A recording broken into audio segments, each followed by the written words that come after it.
Hi, this is Paula with iSell Norwich, and I wanted to take a couple minutes today to explain to you how agents earn their commission. First, let me start off by saying that I am licensed here in Connecticut, so how I'm explaining it to you is how it works in my state. So in Connecticut, there's two ways an agent can earn a commission. The first is by being the listing agent. To be a listing agent, I first have to find someone who wants to sell their home, and I'm going to list it for them.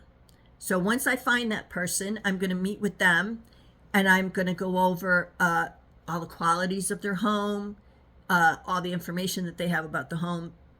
I'm going to take pictures of the home. We're going to discuss the list price for the home and my commission rate. And normally the commission rate is about 5 to 6%. But for this example that I'm going to give you later, we're going to say 6% just to make the math easy. So now we've decided on the commission. They've signed their listing agreement with me. And now I'm going to go and I'm going to put all that information and the photos that I've taken into the MLS. The MLS will disperse that information out to all the big websites like realtor.com, etc.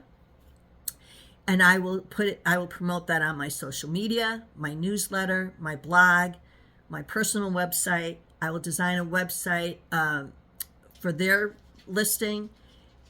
And then I will schedule showings for anybody who goes on the MLS, for agents that go on the MLS and want to see the home. I will host open homes, an open house for the listing. And hopefully a buyer's going to commit.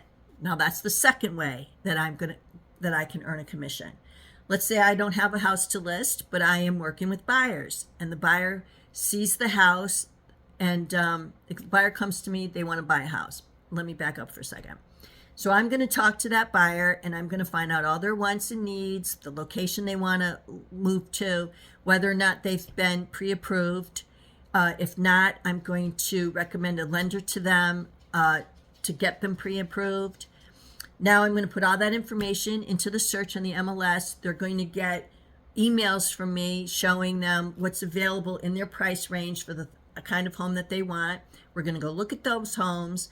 And then when they find the home of their dreams, I am going to write the contract. I'm going to negotiate with the listing agent.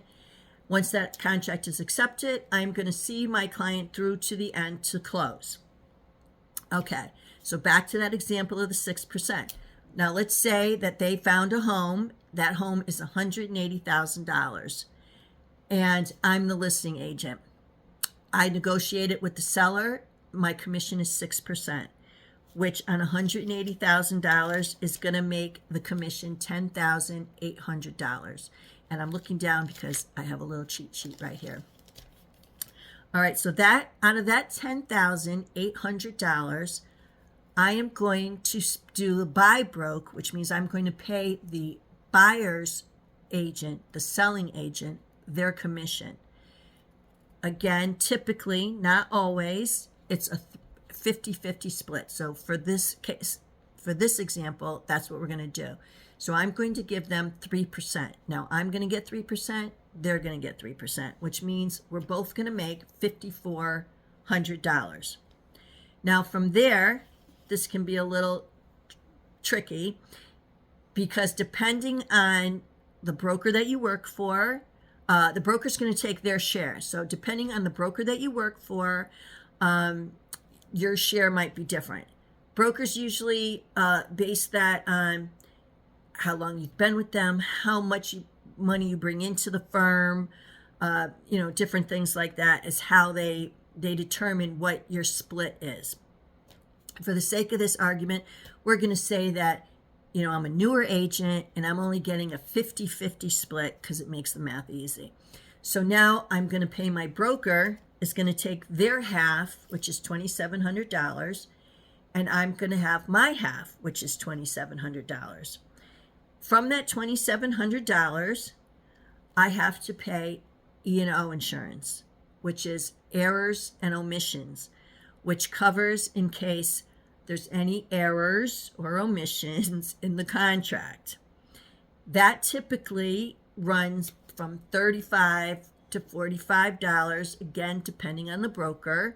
We're going to say $45, and it usually caps at $500. So once you've done enough transactions that you've paid out $500 in E&O, you don't have to pay it anymore.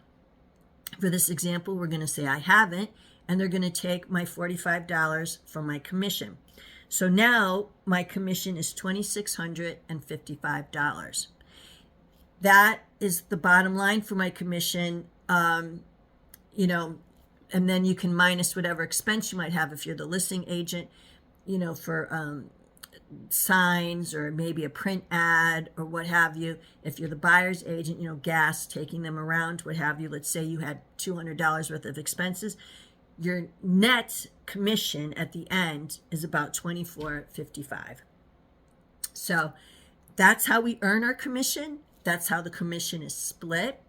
I hope for anybody who may have had any questions or might have been confused that this helps you and you understand the process a little bit better. The commission, again, is always negotiable. And so if you have any questions, please put them below in the comment. And as always, if you found this video to be helpful, please like, share, and subscribe. Thank you.